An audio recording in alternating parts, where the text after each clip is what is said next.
Welcome to the Nova Hoopcast. We're going to wrap it up this week. This will be our last episode. We're back here at Riverside, where we started. There's still some teams playing in the state tournament. Let's take a look back at the state quarterfinals before we look ahead at the semis and the finals. Right, as we always do, we'll start with 4A. You had Riverside beating Loudoun Valley at Loudoun Valley in a very good regional championship game, which means both teams went to the state quarterfinals. Right. Riverside got to host since they won that game, and Valley had to travel. And you know, this kind of relates directly to what we talked about last week. Riverside was the host school, but they couldn't host it. Right. The state says you can't host at your own school, so they went to Stonebridge High School, where they hosted GW Danville. Loudoun Valley had to travel to Jefferson Forest, but they couldn't play at Jefferson Forest, so they ended up playing at Lynchburg College. Let's start with the Valley game. Valley lost to a good Jefferson Forest team. Jefferson Forest has a 6'9" kid, very good player. They also have a commit that is going to VMI, so that ended Valley's season. It was a 12-point game. Riverside plays at Stonebridge against GW Danville. GW Danville was the #1 team in the state for 4A all year. They got upset in their regional championship at the very end of a game in overtime. They lost to Jefferson Forest, so they travel 5 hours. That gives you an idea how long of a travel it was. It was 1 mile away from the North Carolina border. That's where their school is. So they came all the way up, very highly ranked, put on a show in warm-ups with dunks. Very athletic, very good team. They ended up beating Riverside in overtime on a double clutch spinning 3-point shot with 2 seconds left. But off glass. Off the glass. I don't know if he called glass. Probably not, since it was from straight on. It's straight not like on. He had a good angle on There was a little bit of controversy there, whether it was a 3 or 2, and then how much time was left. But the game was back and forth. I give credit to Riverside. Not a team that people really thought was ever going to get to that point, much less win the district and the region. But it was a back-and-forth game. Riverside could have very easily won. GW took it there at the end, but congratulations to Riverside on a great year. Yeah, it was a great environment, as has been the case throughout the postseason. Riverside's student section showed up big time, and again, they've been playing locally, so obviously that helps. But there was back and forth between both fan sections. Riverside's kids, again, to their credit, didn't look like the moment was too big. Maybe for the first 30 seconds, I don't know. I think they looked pretty comfortable the entire game. Kevin, I've got to say, and I haven't seen GW play. I know you saw them probably on video a little bit. Yeah. But I thought the game would be a little bit more up and down and pressing. GW came out in a zone, played a lot of zone during the game, and never really, I think, tried to force the tempo. But you might know better than I did if they tried to do that during the regular season. They did. They averaged 80 points a game. Yeah. And the goal for Riverside, I know, was to keep the game in the 40s and 50s, which they did. So it was about controlling tempo. And their zone, is much like a zone you'd see from a big school like Syracuse with these big, long kids. So when we say zone, they were out, extended, away from the basket and trapping. So I thought Riverside played a great game. GW Danville, very talented. A lot of people think that they'll win the state. They've been to the state tournament 5 out of the last 6 years. A great history there. Like you mentioned, had a great following. So good luck to them. A game that was really fun for us to watch. And we got Lake Taylor and Louisa, I believe, on the other side of that in the other state semifinal game. Lake Taylor didn't have a great regular season record. They ended up just peaking at the right time, playing well. They obviously won the state title last year. We mentioned over Hanley. Louisa having a very good year. Chris Shelton is their best player. His father, Robert, was a very good player at Louisa and is now the coach. An interesting situation there, but no more Northern Virginia teams to root for, unfortunately. All right, let's move on to 5A. We had Potomac at Potomac Falls. That game was at Rockridge. Correct. And we had Freedom in Halifax. You want to break down a little bit of that, Kevin? Well, Potomac Falls in last couple years being in 5A have had problems with Wakefield and Potomac. And 2 years ago I saw them play Potomac at Potomac Falls. Potomac Falls was up almost 16, 17 points at half, and Potomac came back and beat them. So I know for Jeff and his kids, Pot Falls to get through Wakefield and then beat Potomac was very satisfying. They wanted Rockridge again, a neutral site, which put them into the the state semifinal game they'll play, and we'll talk about in a little bit. Freedom South Riding lost that regional championship to Potomac Falls, so they had to travel. So they went to Everett College to play Halifax, a Halifax team that is a team that's played a lot against GW. Very similar in style. GW has beaten Halifax twice, but very athletic getting up and down the floor. And they come away with a very good win. So that sets up a Potomac Falls and Freedom South Riding rematch of the regional championship. 5th time they will have met, right? Right. Yeah. 2 in the regular season, once in the district. Well, those 2 were won by Potomac Falls. Right. Then Freedom wins the semifinal game. Right. And then Pot Falls wins the regional championship game, and now they're seeing each other in the state finals. And good or bad, you know, we talked last week about, you know, not being a super site, not crossing teams once you get to the semifinals. State, right. You're going to play that same team again. So they're going to be playing them on Monday night, tomorrow night at Potomac Falls, and should be a great game. At Rock, isn't it? Oh, at Rockridge. Yeah. God, I mean, it's confusing. Oh, I know. It's confusing. And we'll see the same situation. Let's move on to 6A. We'll see the same situation in 6A. Yes. Well, the state quarterfinals, the first one you had South Lakes playing Lake Braddock at Robinson.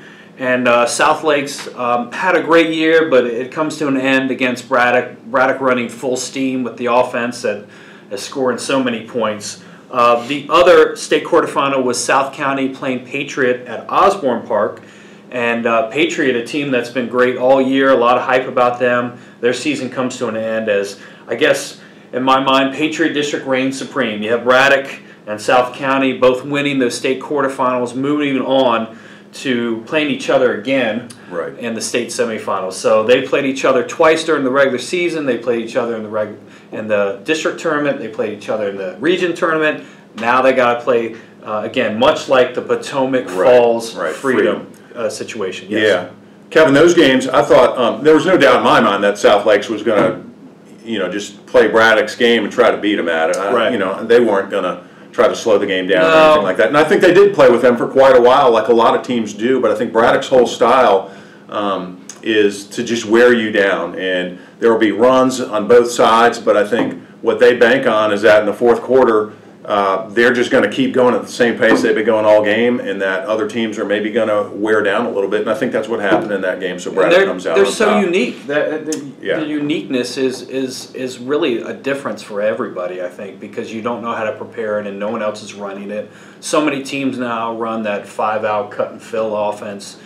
So you kind of prepare for that. You know, some people run the flex, but nobody does what Lake Braddock does, and they do it very well. So congratulations to Lake Braddock. And I guess for me, the good news about South County and Braddock winning and Potomac Falls and Freedom winning in 5A is we're going to have a Northern Virginia team in the state final. Right. So if you look at 5A, the winner of Potomac Falls and Freedom South Riding plays the winner of Maury from the beach area, and then Verina from Richmond. And then in 6A, the winner of Braddock and South County takes on the winner of Lansdowne and Oscar Smith. So 2 beach area schools. Yeah, no doubt. And backing up one step, I was a little surprised. I haven't seen Patriot as much. I've seen South County a lot, obviously, since I coach at Fairfax. I was a little surprised by that outcome, and I think South County's peaking at the right time and maybe benefiting from having been there last year and won a championship. And with a number of the guys who were on the team this year, you know, were on that team last year. They have a lot of talent. I think do. They have some talent. You know, obviously, Jake Latta having a great year, Andre Spate, but they have some other kids that you don't talk about a whole lot. The Wilson kids, very strong. So I'm just happy we're going to have a very good chance in 5 or 6A to bring home a state title to Nova. Yeah, I agree, and I think Potomac Falls has a great chance to bring home a title. I do. Props to Freedom. We'll get into that maybe in a minute, but you know they've also peaked at the right time. And I think you know the winner of that Braddock South County game has a great chance to win, and I would lean towards Braddock again. They're talented, and that style is very tough to play against. Right. A little bit left to be decided here. Most teams are done, but we got a few Northern Virginia teams still vying for state titles. How about we move on and just kind of review some things from the season? Yeah, let's talk about this year. I think the biggest thing I'd like to talk about is who we messed up on. I think we always underestimate teams. We're always real positive, so we're not going to talk about the teams that sort of underachieved, but we will talk about the teams that we didn't necessarily put on the radar. What are some thoughts? What are some of your thoughts when you think about those teams? Well, I don't know if I'd say messed up. I mean, but the obvious thing in terms of surprises, we're sitting here at Riverside, so True. Who would have thought when we started the season, I think, and you're much more familiar with them, obviously, than I am, but you knew they were going to be improved. We talked early on about their non-conference schedule, how they took care of business, but they weren't super challenged in that portion, so we didn't know how they would respond. I think they finished third, right, in the regular season. Third in regular season, and then again, one of the things that I love about basketball is it's really about how you're playing in, into February and March.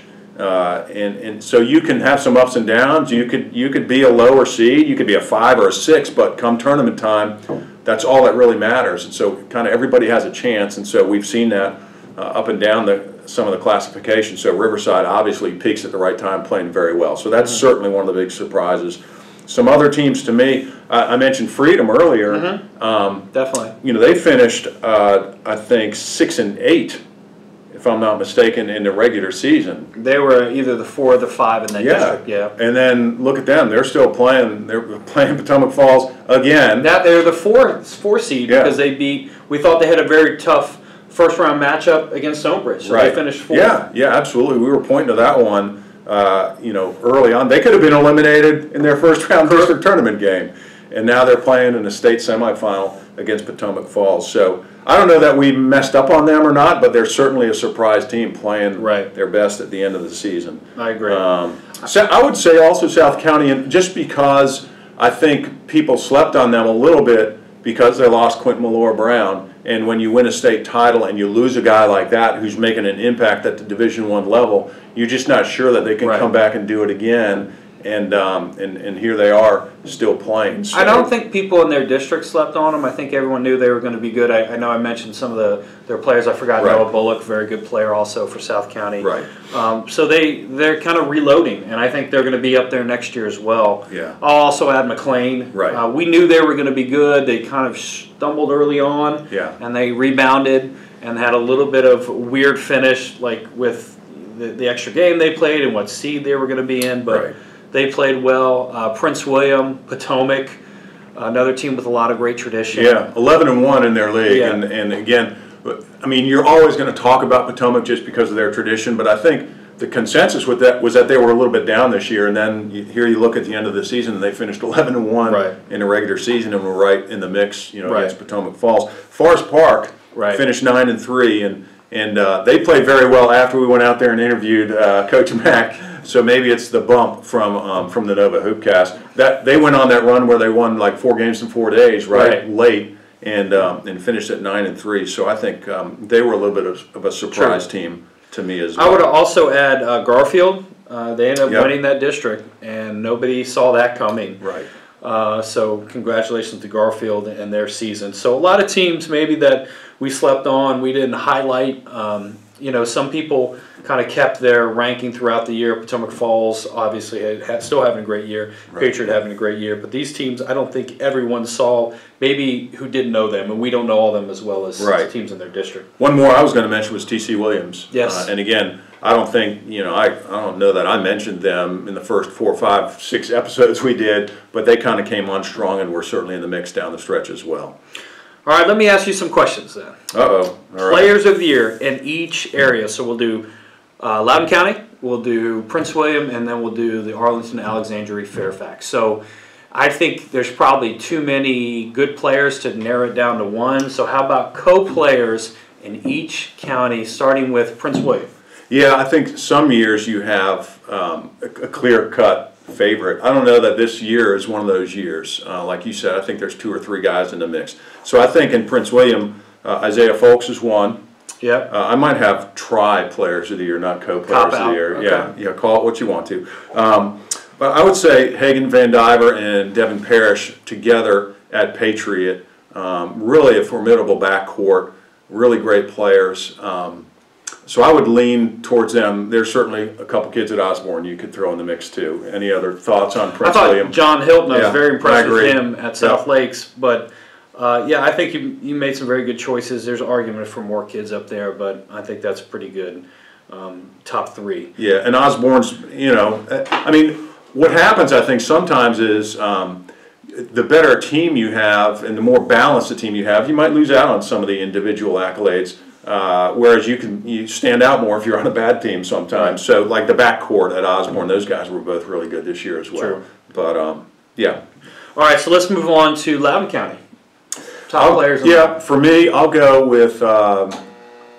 And I like talking about this when the tournaments are just about over with, because it can change things, you know. And you coaches usually vote on their all district stuff before district tournament play even starts. And you've got district tournament games, you got regional tournament games, you got players that make big plays in huge games. So I like the fact that we're talking about it when we're almost done. So I would say Ian Anderson from Potomac Falls has really had a tremendous career, and will possibly lead them to a state title, certainly in a state semifinal. And Evan Buckley, even though Stonebridge didn't advance as far as maybe some people thought they would have, he also a tremendous career. So those would be my co-players of the year. I think Alex Fitch is in the mix as well. I think he was the co-player of the year in that district, the Potomac district. But I agree. I think this year's senior group, I think the best ones do come from Potomac. So Ian, Alex, and Evan, all very good choices. Right.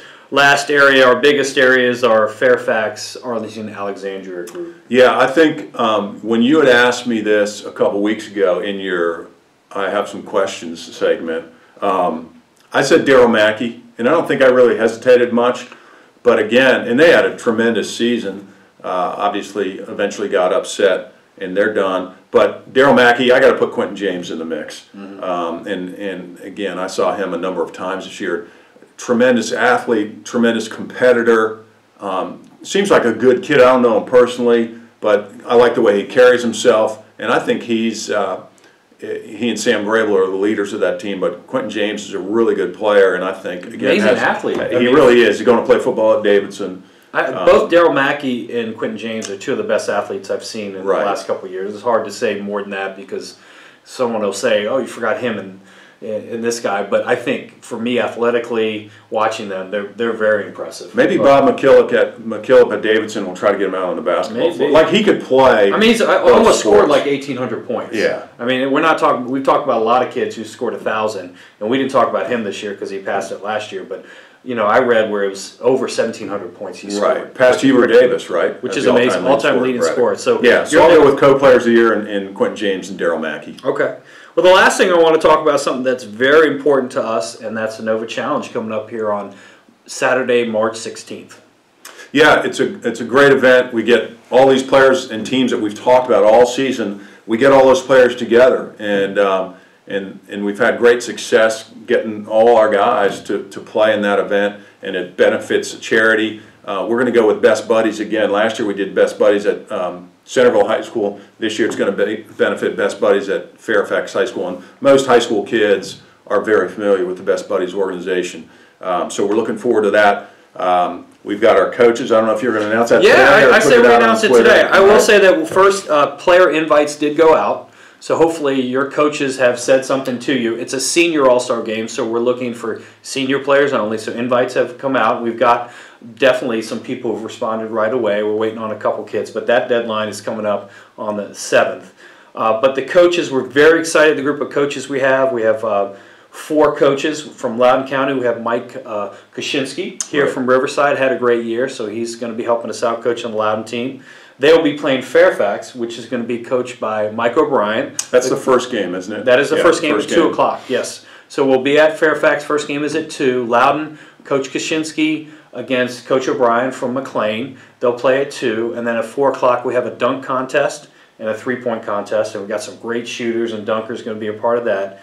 And then 5 o'clock we have Prince William, which is going to be coached by Rocky Carter, competing against the Arlington Alexandria team, which is coached by Coach Houston from West Potomac. Right. So we'll put that out on Twitter, our coaches being announced, but very excited about not only the players, but a great group of coaches as well. Yeah, a couple other thoughts. I want to thank the Cardinal Basketball Officials Association. Really, since we started this event, they've donated officiating to the cause, and it really helps us better support the charity. So, and I think they have a good time doing it as well. And also thank Fairfax High School, Mike Barbie, Nancy Melnick, the Director of Student Activities, Aaron Lennart, the principal. Obviously, we need a good facility to host this event.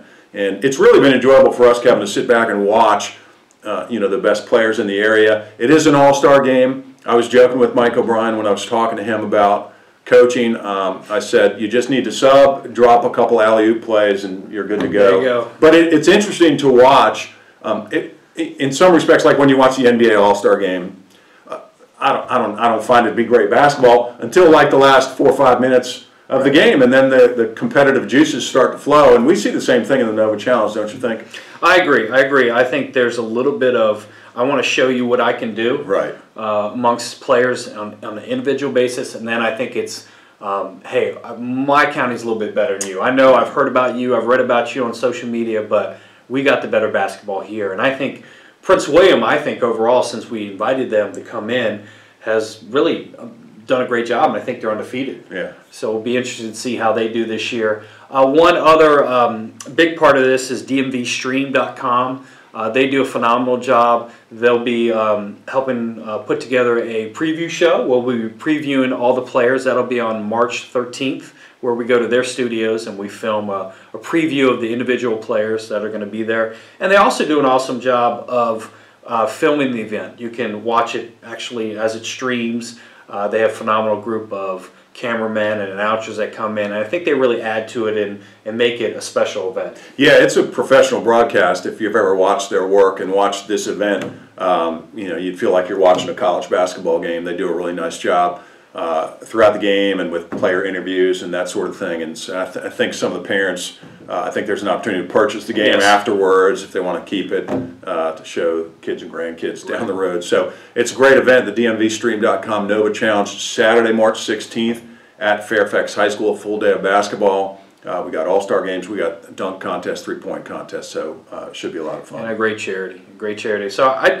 we're wrapping things up, man. It's the last time we'll have to get up early on a Sunday. Yeah, how are we going to spend our Sundays now? I don't know. Maybe we should go to church or do some community service or something. But all right. We'll find. AAU season starts, and I'll be back on the AAU grind with my son for the last time around. Right. And you've been there. You've done that a couple years ago, so I'll be enjoying that. But it's been a great year, and it's been new experience for us being on camera. Right. I think we need to hit the gym in the off season, maybe lose some of the pounds so we look a little bit better. I'm thinking of maybe dyeing my hair. I don't know. Yeah, Buster can do a little better job editing to make us look a little bit better. Can't you just cut something off? So, hey, we're fading. We are, but good luck to the teams still playing in the state title. Nova, let's go. We are the Nova Hoopcast for a reason, so we want to see that title. Let's go Potomac Falls. Let's go Freedom South Riding. Let's go Braddock. Let's go South County.